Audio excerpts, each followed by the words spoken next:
Mira, también te pido que ayudes a Mario a que ella sea suficiente para que nos dé la clase.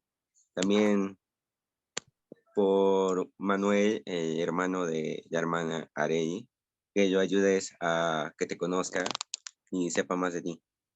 Y también pedimos por la familia del hermano José Luis, que lamentablemente ya no está con nosotros. Te pedimos que consueles a su familia. En nombre de Jesús. Amén. Amén. Gracias, mi Dani. Ay, pues bueno, esta sección está un poquito más interesante, podríamos decir, que la que vimos las veces anteriores, pero como dijimos, toda la escritura es inspirada por Dios, toda. Y eso significa que tenemos que estudiar todo lo que nos topemos, no solamente las partes que nos gusten o que consideremos más útiles, sino todo lo que podamos leer de la Biblia. Entonces, terminamos ya la vez pasada el capítulo 1, empezamos el capítulo 2 de Segunda de Corintios, en el cual Pablo defiende su apostolado. Pablo se defiende de los falsos maestros porque querían tomar algo muy pequeño, que era el cambio en los planes de su viaje, como para decir que él era un falso maestro, que era una persona que no valía la pena seguir, que era un mentiroso, y bueno, Pablo se defiende de todo eso. La siguiente sección que vamos a tocar ahorita es algo bien interesante porque pues necesitamos recordar algo sobre el perdón. En realidad, en vez de seguir avanzando en el texto, vamos a hablar de lo que la Biblia habla sobre el perdón para que cuando regresemos al texto podamos entender un poquito más lo que es el perdón, ¿ok? Entonces, nada más a manera de repaso, la semana pasada y antepasada vimos cómo es el pastor piadoso. Hablamos de las características que Pablo menciona aquí como un buen pastor que él era a la iglesia de Corinto y a otras iglesias.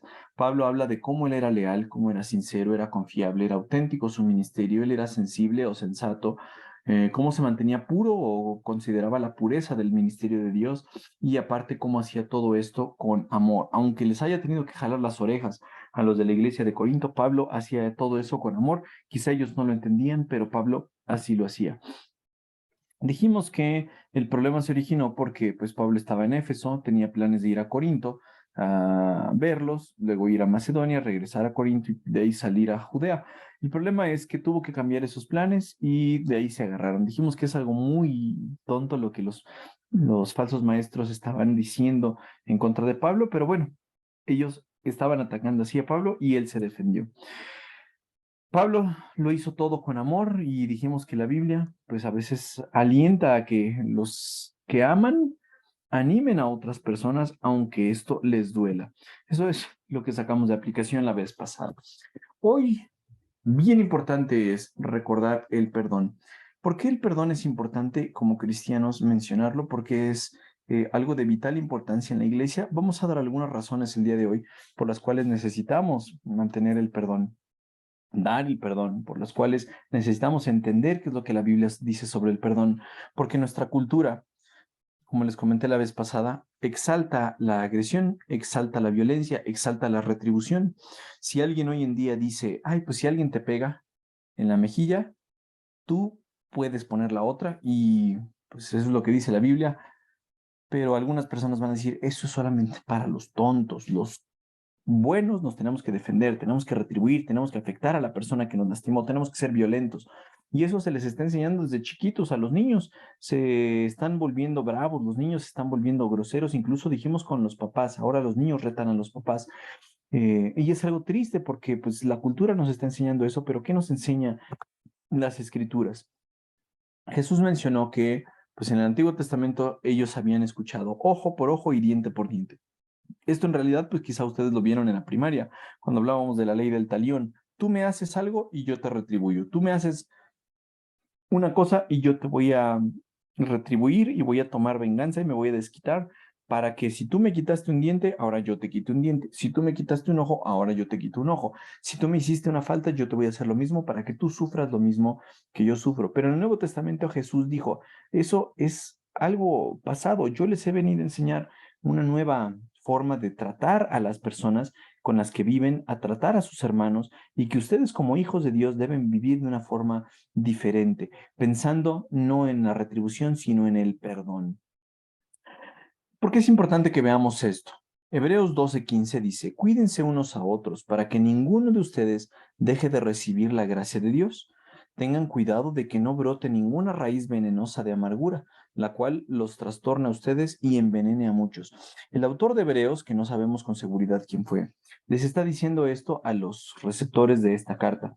Les está diciendo, tengan ustedes cuidado de que no brote ninguna raíz venenosa, de que no brote ninguna raíz en ustedes que traiga como resultado amargura. Si nosotros pensamos sobre el perdón, si nos ponemos a meditar un poquito sobre lo que significa el perdón, nos vamos a dar cuenta de que si no perdonas te vas a llenar de amargura. Y como lo dice el autor de Hebreos, esto va a echar raíces venenosas y el resultado va a ser que tú te trastornes, que quedes tú afectado y que como consecuencia muchos en la congregación queden envenenados también. Por lo tanto, es importante hablar sobre el perdón y es importante que los cristianos entendamos bien qué es el perdón, porque pues se nos enseña a que, pues ella me hizo, ahora yo voy a hacer lo peor y planeamos la venganza y estamos piense y piense llenándonos de rencor y llenándonos de amargura y haciendo que más y más esas cosas malas hagan raíz en nosotros, dentro de nosotros y el resultado va a ser no solamente que afectemos a la persona que estamos queriendo lastimar, sino que nos afectemos a nosotros mismos con amargura o quedamos trastornados. Y también como consecuencia va a ser que afectamos a otros hermanos de la iglesia. Entonces, el no perdonar tiene muchas consideraciones a tomar en la mente de los cristianos, ¿ok? En este versículo, en estos versículos que Pablo menciona en el capítulo 2, pues hablan del perdón para el pecador. Noten lo que les está diciendo aquí Pablo. No exagero cuando digo que el hombre que les causó todos los problemas los lastimó más a todos ustedes que a mí. Pablo no especifica bien de quién se trata, pero había una persona, un hombre, que causó todos los problemas y él lastimó a muchas personas que estaban ahí en la iglesia de Corinto. También pudo haber lastimado a Pablo, pero Pablo les dice, más a ustedes los lastimó que a mí.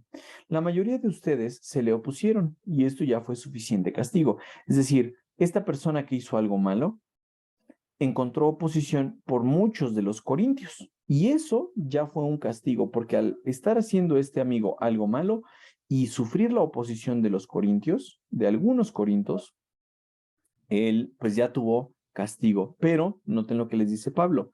No obstante, ahora es tiempo de perdonarlo y consolarlo. Aunque sí, este amigo hizo algo malo, algo deplorable, que pues no se especifica con toda claridad acá. Y los corintios se opusieron a él, es decir, no estuvieron siguiéndolo en su pecado, sino le dijeron, hermano, tú estás haciendo esto malo. Esto Pablo les dice es suficiente castigo, pero no significa que porque hizo algo malo, los cristianos lo van a excluir para siempre de la congregación. Vamos a ver que el no perdonar a veces te excluye de la congregación y eso trae algún daño. Pablo les anima entonces en el versículo 7 y les dice, ahora es tiempo de perdonarlo y consolarlo. De otro modo, podría ser vencido por el desaliento. Si esta persona se aparta de la congregación, el desaliento lo va a sobrecoger y esta persona pues puede terminar más lastimado que lo que debería por las acciones que ha tomado. Pablo les dice, así que ahora les ruego que reafirmen su amor por él. En esta sección que habla del perdón para este pecador, Pablo les está diciendo lo que va a permear sobre todo va a ser el amor. Así que hermanos, está muy bien que se le hayan opuesto en algún momento, pero ahora ya es tiempo de perdonarlos porque ya tuvo suficiente castigo. Y es en eso, entonces, en los que nos vamos a ahondar el día de hoy. Pero quería ponerle estos versículos para que entendieran por qué vamos a mencionar esto y por qué nos vamos a desviar un poquito del texto que vamos a hablar hoy. Pablo les dijo en el versículo 9, les escribí como lo hice para probarlos y ver si cumplirían mis instrucciones al pie de la letra. Si ustedes perdonan a este hombre, yo también lo perdono, les dice Pablo.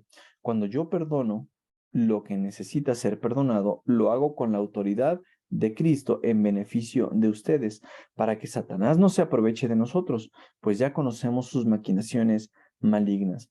El no perdonar a alguien, el no perdonar a un hermano cristiano, lo que iba a causar en la iglesia de Corinto era que este hombre sufriera daño y Pablo les está diciendo, bueno, yo les escribí a ustedes que lo perdonaran, uno, porque quería ver si ustedes me iban a obedecer todo al pie de la letra. Dos, si ustedes han perdonado a este hombre, yo también lo perdono, le dice Pablo. Y todo aquello que queda perdonado lo hago porque Cristo me ha dado autoridad. Pablo ya les habló sobre esto en el versículo 1 del capítulo 1. ¿Por qué es tan importante el perdón? Porque si no damos lugar a Satanás, damos lugar a Satanás. Y ese Satanás se pinta aquí como alguien que hace maquinaciones malignas, es decir, alguien que le gira la cabeza, pero solamente para el mal. Vamos a hablar de las razones para perdonar y vamos a tomar diferentes versículos que pues nos hablan sobre eso. Algunos yo no los había visto relacionados con el perdón hasta que los estudié. Hoy vamos a ver unos cuantos. Primero Dios, la siguiente clase veremos otras razones para perdonar y continuaremos con nuestro texto que acabamos de ver ya desglosándolo paso a paso, ¿ok? ¿Para qué debe perdonar el cristiano? El cristiano debe perdonar porque cuando lo hace se parece a Dios. Como nosotros somos cristianos, cristianos ya saben ustedes que significa que somos como un Cristo chiquito. Es decir, somos una representación de Cristo, Cristo el original y nosotros somos como una copia. Eso significa ser cristiano. Cuando el cristiano perdona, nos dice la parte de los comentarios que leí, es cuando uno más se parece a Dios. Noten lo que dice el Antiguo Testamento. Isaías 43 dice, yo sí, yo solo borraré tus pecados por amor a mí mismo y nunca volveré a pensar en ellos. El profeta Isaías está hablando de parte de Dios, obviamente, recibe revelación de Dios y lo escribe aquí.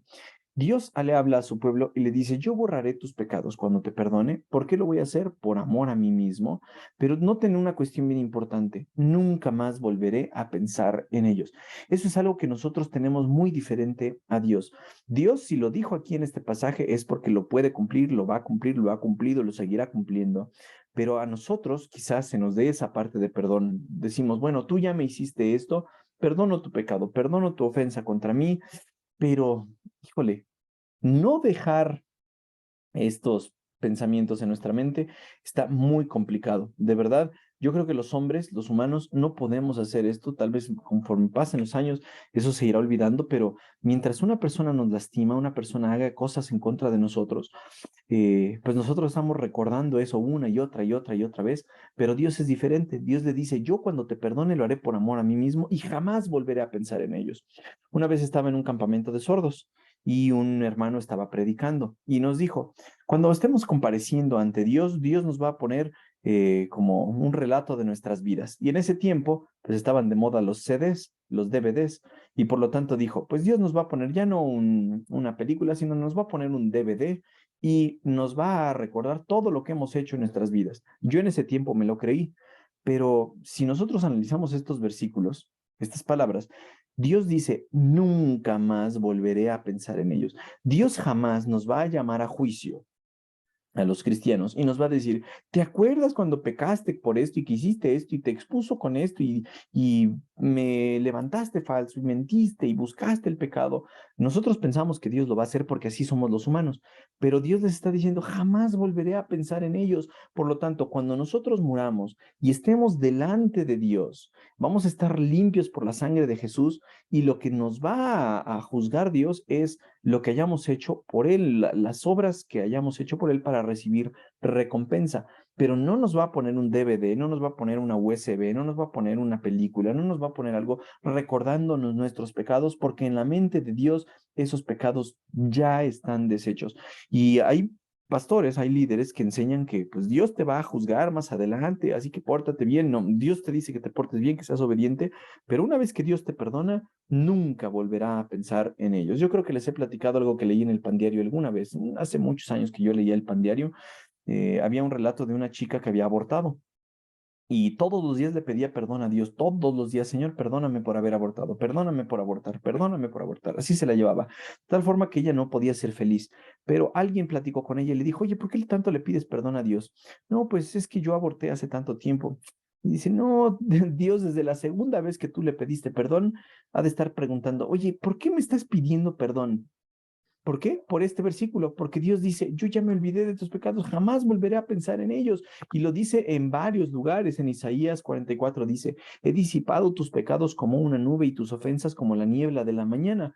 vuelve a mí porque yo pagué el precio para ponerte en libertad. Dios le está diciendo, tus pecados ya han sido como una nube disipados, tus ofensas ya están como una niebla que se deshace cuando está apenas amaneciendo. Está la niebla, pero después esa niebla se deshace y no vuelve a aparecer en ese día. Así les está diciendo Dios. Por lo tanto, los cristianos debemos parecernos a nuestro Padre que perdona. Obviamente es muy complicado poder decirle, nunca más volveré a perdonar, digo, a pensar en tus ofensas. Dios sí lo puede hacer, pero nosotros tenemos la responsabilidad de hacerlo, porque así nos parecemos más a Dios.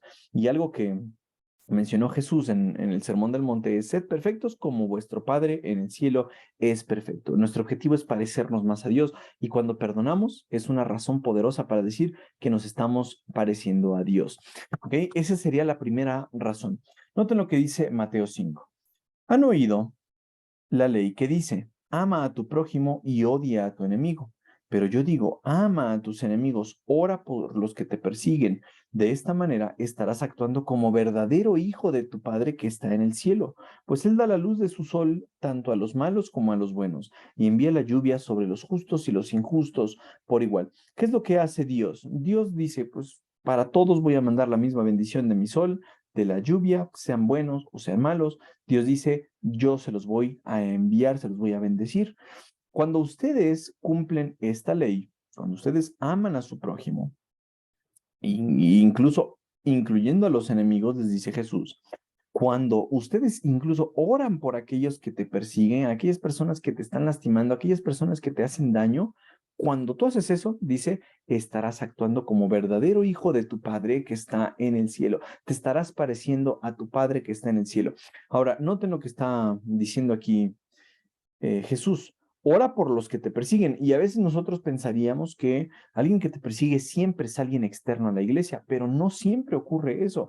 Hay veces que los mismos de la iglesia son los que te persiguen, aquellas personas que están en tu contra, que siempre se te están oponiendo, que siempre están luchando contra ti. Y pues bueno, en este tiempo, pues quizá nos viene a la mente porque los romanos perseguían a los cristianos. Un poquito después de que Jesús murió y ascendió, se desató una persecución brutal y quizá lo relacionamos con eso, pero podemos pensar que incluso la persecución puede venir dentro de aquellas personas que están cercanas a nosotros, nuestros amigos o incluso nuestros hermanos en la fe. Esa es la primera razón. Necesitamos perdonar para parecernos más a nuestro Padre. La pregunta sería, ¿de verdad lo estamos haciendo? ¿De verdad estamos perdonando a aquellas personas? ¿Estamos orando por aquellos que nos persiguen, aquellas personas que nos lastiman? ¿Nosotros las llevamos en nuestras oraciones o estamos pensando que los queremos matar, los queremos ahorcar, queremos que los muerda un perro con rabia, queremos que los atropelle un tren, un carro, que se quemen ahí en su casa, que les explote el gas? ¿O estamos orando realmente por esas personas para que pues seamos más como nuestro Padre? La segunda razón, chicas y chicos, es que el sexto mandamiento nos dice algo bien importante. ¿Se saben cuál es el sexto mandamiento, sí o no? Tal vez no se lo sepan, pero bueno, el sexto mandamiento nos dice, no matarás o no asesines. Así se nos dice en Éxodo capítulo 20. Cuando Jesús estaba retomando esta ley, la de los 10 mandamientos, y hablando sobre la ley mosaica, Jesús les dijo, ustedes han escuchado o han oído que a nuestros antepasados se les dijo, no asesinen. Y ellos, por muchos años, más o menos eso fue dado 1500 años atrás de Cristo, cuando Moisés les dio las tablas, les dio los mandamientos, les dijo, no asesinen, es el sexto mandamiento. Pero Jesús vino a revolucionar todo y les dijo, si cometes asesinato quedarás sujeto a juicio, es lo que habían escuchado de los antepasados. Jesús les dice, pero yo digo, aun si te enojas con alguien, quedarás sujeto a juicio. Jesús está comparando el odio o el enojo, lo está poniendo en igual que si tú asesinaras a alguien. ¿Y por qué está elevando tanto los estándares? Dice, si llamas a alguien idiota, corres peligro de que te lleven ante el tribunal. Y si maldices a alguien, corres peligro de caer en los fuegos del infierno. Jesús estaba diciendo, si tú tienes enemistad, si tú te enojas, si tú insultas a alguien, si tú odias a alguien, es como si lo estuvieras asesinando. Y la Biblia te dice, no asesines. ¿Cuándo nos enojamos con alguna persona? Cuando nos hace algo malo. ¿Cuándo lo llamamos así o lo llamamos incluso peor? Cuando hace algo contra nosotros. Entonces, lo que está diciendo aquí es que para que tú evites el caer en un insulto, para que tú evites el caer en enojo, para que tú evites el ser acusado como si hubieras asesinado a tu prójimo, es necesario perdonar. Por lo tanto, chicas y chicos, Jesús nos está diciendo, no te enojes contra tu prójimo. Si te hace algo, tú debes perdonarlo, porque si tú sigues enojado, es como si rompieras este mandamiento y este mandamiento es equivalente al asesinato. Por lo tanto, debemos tener mucho cuidado. Noten lo que dice Juan 3, primero de Juan 3:15. Dice, todo el que odia a su hermano en el fondo de su corazón es un que dice asesino. La primera parte la dijo Jesús aquí en Mateo 5. Después, Juan, que fue discípulo de Jesús, escribió esto, inspirado por el Espíritu Santo. Y él estaba diciendo, tú odias a alguien, es lo mismito que si fueras un asesino. Oye, Señor, pero hay mucha diferencia entre un asesino que ya mató a alguien, que ya le enterró un cuchillo, que ya lo echó por un balcón, que ya le puso veneno en su comida, a yo que nada más lo odio. A mí me cae muy gordo, yo lo aborrezco, no pido por él, pero Dios está diciendo, oye, es lo mismo que lo odies a que lo asesines. Por lo tanto, si tú quieres cuidar este mandamiento, no odies a alguien. ¿Y cómo vas a evitar el odiar a alguien? Solamente a través del perdón. Vas a tener que amar a esa persona, vas a tener que orar por esa persona en vez de odiarla, porque eso te convertiría en un asesino.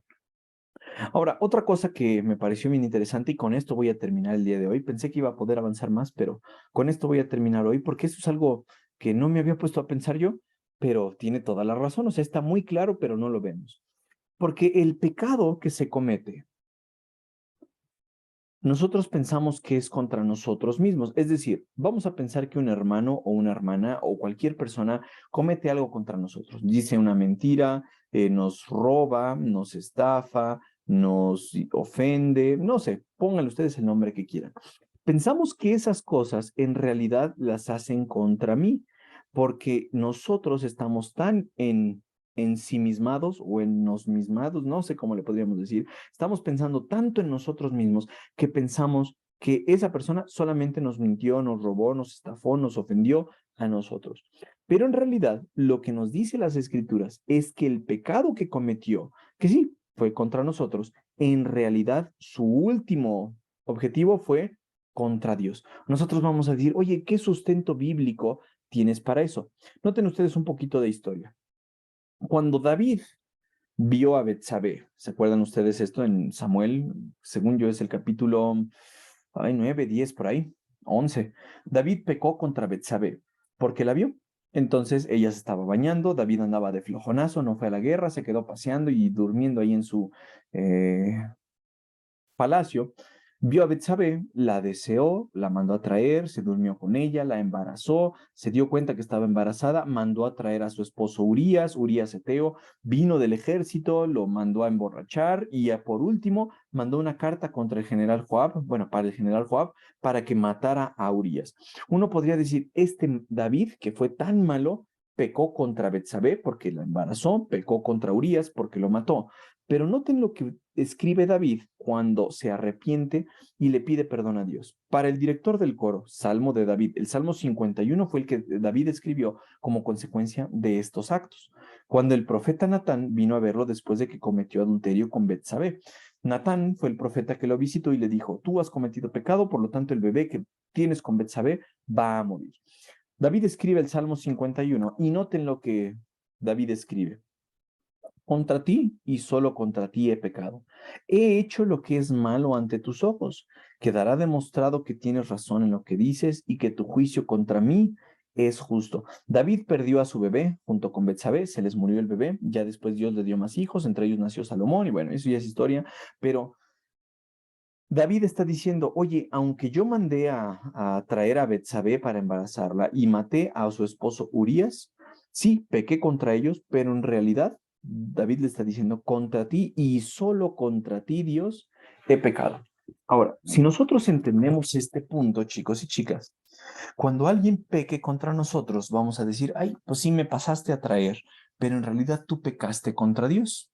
Si tú le pides perdón a Dios, Dios te va a perdonar, porque así lo dicen las escrituras. ¿Quién soy yo para no perdonarte? ¿Me creo yo más importante que Dios como para que yo no te perdone y Dios con todo lo que le lastimaste y lo agraviaste y lo ofendiste y fuiste en contra de su ley, Él sí te perdona, pero yo me siento ser el agraviado. Para mí este es un pasaje tremendo. Este pasaje de David, del Salmo 51, es algo brutal. Eh, Hay un pasaje paralelo o similar que apoya este punto. ¿Ustedes se acuerdan del siervo que le debía mucho dinero al rey? El rey fue contra este siervo, él le debía una cantidad inmensa de dinero. Le dijo, bueno, ya te perdono, no me vas a poder pagar. Pero después él fue y agarró a otro que le debía un poquito de dinero y no lo quiso perdonar. Esto aparece en Mateo 18. Entonces, van estas ideas relacionadas, pero esta la voy a abordar un poquito más la semana que viene, primero Dios. Pero es recordar que hay un pecado mayor y un pecado menor. A veces pensamos, ay, bueno, pues me ofendió más, me ofendió menos, me pecó más contra mí que otros. Vamos a ver qué es lo que dice la Biblia en la semana que entra, primero Dios, con respecto a esto, pero nos quedamos con la idea que les comenté. Si esa persona en realidad peca contra Dios, ¿quién soy yo pensando que soy mayor que Dios o más importante que Dios como para no perdonar? Vamos a hablar también de la consecuencia que tiene alguien que no perdona, renuncia a la comunión y por qué eso es malo. La reprensión divina, primero Dios hablamos de eso, para que también Dios nos perdone, nosotros perdonamos y pues bueno, para que podamos adorar correctamente. Pero primero Dios, eso lo veremos en una semana. ¿Hay alguna duda? ¿No? Pues bueno, Creo que no. entonces mediten en esto, chicos y chicas, y primero Dios, en una semana nos vemos, porque ahorita ya se nos acabó el tiempo. Un saludo, que Dios los bendiga mucho, que tengan bonita semana. Un gusto saludarlas, chicos y chicos, chicas y chicos. Gracias. Igual yo les